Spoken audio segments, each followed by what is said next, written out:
Olá, eu sou Suzana Styling e hoje eu venho conversar com vocês a respeito de mais uma história de Eça de Queiroz, O Crime do Padre Amaro. Esta é uma obra de 1875 e inaugura o realismo / naturalismo em Portugal. Eça de Queiroz vai trazer uma história bastante provocante, vai mexer bastante assim com os instintos humanos. Ela vai causar bastante revolta no leitor. Enfim, vai ser um conjunto aí de sentimentos bastante fortes que ele vai provocar no leitor. Então aqui vai contar a história de um jovem padre recém-formado. Tudo vai correr em torno deste Padre Amaro. Quando criança, ele tinha a mãe como dama de quarto de uma marquesa.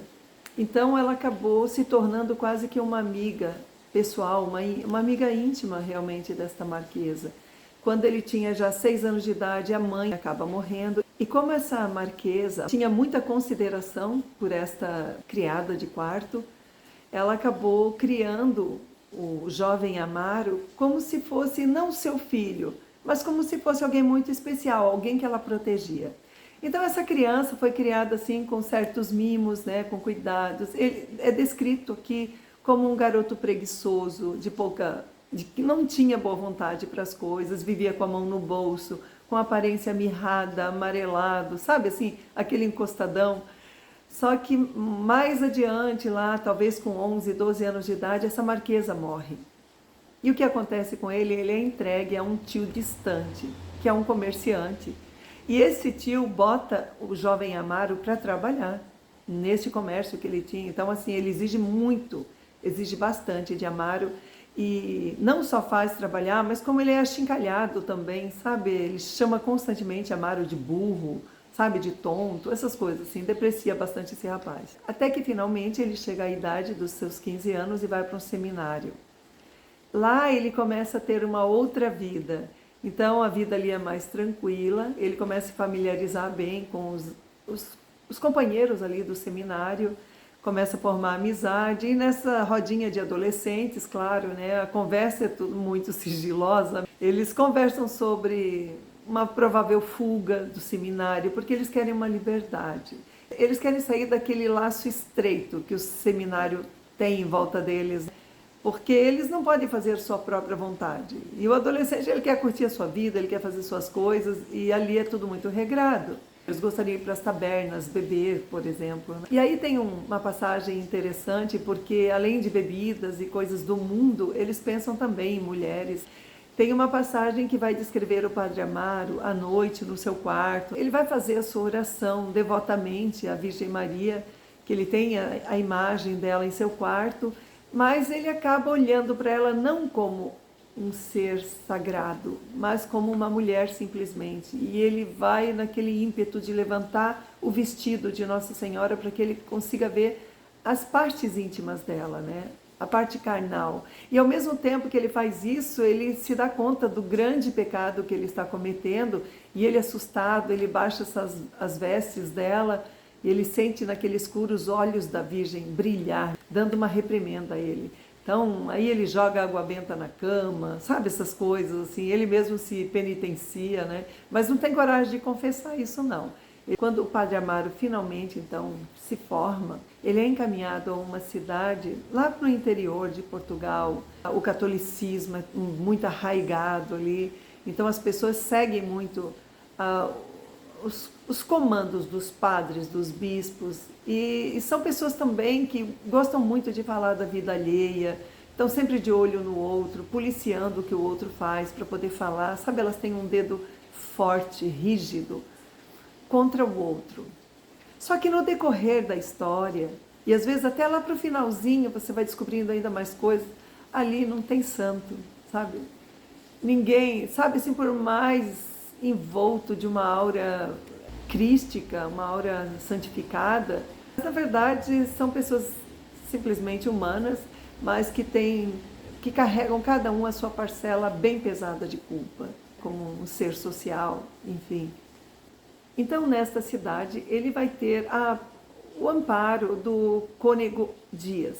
E esse cônego vai arrumar um lugar para o Padre Amaro ficar instalado, que é a casa de uma senhora muito digna, viúva, mãe de uma moça de seus 22 anos aproximadamente. E essa moça tem já um pretendente, é mais ou menos como que se fosse seu noivo, né? Já há algum tempo ele frequenta a casa dela. Então eles fazem saraus à noite, conversam, tocam músicas, né? Os clérigos vão até a casa, ali os padres frequentam essa casa. Então tem uma alegria nesta casa, embora seja uma casa de família, de pessoas sérias, mas tem bastante alegria, assim, tudo com pessoas muito honradas. Esse muito honradas, a gente pode deixar entre aspas, viu? Eles se mostram muito honrados. E aí o padre Amaro começa a conviver com essa família e ele começa a prestar atenção na beleza dessa moça, que se chama Amélia. Amélia, ela é muito bonita e ela tem os olhos muito vívidos, de um negro profundo, brilhante, é alguma coisa até que lembra o pecado, sabe, para ele, né? E fica assim no ar como se ela tivesse alguma experiência a mais do que uma garota solteira deveria ter, na visão que ele está tendo dela, né? Pra gente é mostrado somente essa figura assim muito moça de família e tal. A mãe de Amélia chama-se Dona Joaneira, e Dona Joaneira, tanto quanto a Amélia, se encantam com o Padre Amaro. Eles têm assim um respeito muito grande, uma admiração. E ele se aproveita, sabe, de todo esse respeito e admiração, se aproveita de tudo que aquela casa pode oferecer a ele, de confortos, de comida boa, de roupa limpa, bem lavada, cheirosa. Aquela coisa das mulheres beatas, de querer agradar muito os clérigos, né? Enfim, e ele vai nessa levada, só que ele vai cada vez mais se interessando por Amélia e ela por ele, a ponto de eles não conseguirem mais segurar essa emoção que nasce entre os dois e começam a marcar encontros escondidos, né? Na casa de um sineiro. É o cara que toca o sino da igreja e ele mora nos fundos dessa igreja. Então, nesses encontros que eles fazem, o propósito de Amélia ir até esse lugar, diante dos olhos da comunidade e de sua mãe, é que ela está indo mais ou menos domesticar uma moça, que é uma paralítica, vive nesta casa, ela é sobrinha deste sineiro. Ela é chamada de Totó. E a Totó é uma garota assim, sem contato com o mundo, então ela nunca foi catequizada, ela não tem alfabetização, ela não pode ler os evangelhos, porque simplesmente é alguém que está jogada numa cama e abandonada. Esse sineiro tem muito carinho por ela, como se fosse um pai, mas assim, ele tem os afazeres dele na igreja e ela fica simplesmente sozinha o dia inteiro. Tirando proveito dessa situação, ela está, então, diante da comunidade como alguém que está fazendo uma belíssima ação. E o Padre Amaro, às escondidas, chega lá e eles têm uma hora de amor semanalmente. Só que essa garota, ela começa a perceber, a Totó, ela começa a perceber que está acontecendo esse encontro amoroso e ela vai se escandalizando. Naquele silêncio dela, ela pode falar, mas ela não é alguém que consegue se expressar tão bem, né? Então, assim, dentro dos horrores que ela começa a sentir, ela começa a se mostrar uma pessoa muito agressiva, sabe? Começa a ter uns ataques, umas coisas estranhas. Vai ter uma crise e essa moça acaba morrendo. E aí que enquanto o Padre Amaro e a Amélia estão tendo esses encontros amorosos na casa do sineiro, acaba que o Cônego Dias, que é o grande amigo de Padre Amaro, acaba descobrindo que ele tem relações com a Amélia. E aquilo é um escândalo. E ele vem assim violentamente falar com o Padre Amaro, sabe, agressivo, furioso, porque a Amélia é afilhada do Cônego Dias. Então, assim, ele tem ela como se fosse sua própria filha. E quando ele está repreendendo, então, dessa forma tão agressiva, o Padre Amaro vira para ele e diz assim: e você, que tem encontros amorosos com a mãe de Amélia? Então, a dona Cineira, que é aquela beata, toda certinha, ela é amante desse Cônego Dias há muitos anos já. Então, quando o Padre Amaro joga essa verdade para o cônego, ele não tem como repreender mais o Padre Amaro, porque eles estão na mesma situação. E aí acaba que essa conversa termina com tapinhas nas costas e meu amigo, sabe, tá tudo bem. E enquanto está tendo esses encontros amorosos entre a Amélia e o padre Amaro, o seu quase noivo, João Eduardo, ele desconfia de que alguma coisa está acontecendo. Ele percebe os olhares de um para o outro, né? E ele começa a ficar furioso com o padre Amaro. E ele vai até o jornal da cidade e ele publica um texto falando assim horrores sobre todo o clero da região, assim, né? Sobre os que ele sabe alguma coisa, ele vai levantando suposições, né? Sem citar nome de ninguém, mas ele vai falar sobre padres que estão seduzindo jovens, né? Jovens inocentes da região. Nossa, e aquilo se torna um escândalo, todo mundo quer saber quem é, então dá uma baixa assim nos ânimos de todo o clero. E, enfim, a luta dali por diante é descobrir quem foi o malfeitor que foi fazer isso no jornal, né? E quando eles descobrem que foi o João Eduardo, eles fazem de um tudo para acabar com a vida dele. De cara, a Amélia desmancha o noivado, que eles já estavam daí nesse momento com o casamento marcado. Eles fizeram João Eduardo perder o emprego, todos os sonhos de casamento, de amor, de sentimento, tudo que aquele cara sonhava para a vida dele, né, com esta noiva, assim foi para o ralo. E muito mais que isso, realmente reduziram a vida dele a pó. E a história daí para frente vai se desenrolando com uma frivolidade cada vez mais ácida.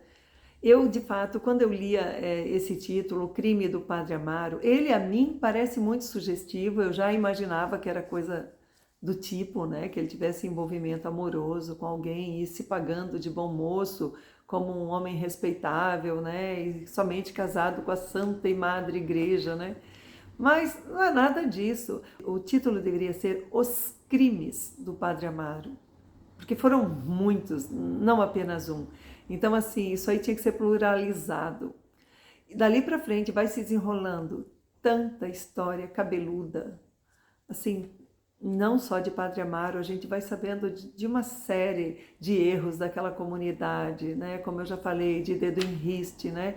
Que aponta com tanto prazer o dedo na cara do outro, apontando seus crimes, seus pequenos erros, ou grandes erros, enfim, mas cada um preocupado muito em apontar para o outro. É como se fosse um disfarce para que ninguém olhe para aquele que está falando, né? Para quem está condenando.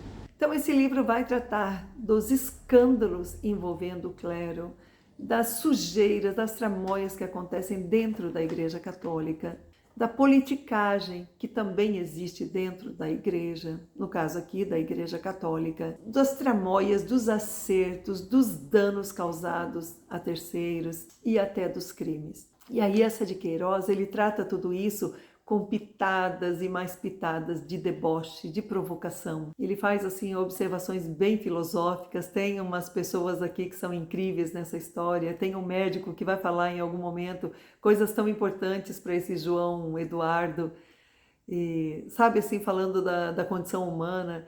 Enfim, vai falar da grande influência que a Igreja Católica tinha no povo de Portugal, lá nos idos do século XIX. São aproximadamente 400 páginas de história e profundamente interessante, vai abordar muitos assuntos que nos interessam como seres humanos.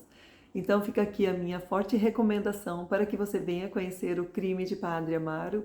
E se você já conhece essa história, por favor, faça seus comentários aqui no vídeo, dê seu joinha, compartilhe. Eu agradeço a sua presença aqui e aguardo você na próxima semana com uma nova resenha. Um grande beijo e até lá!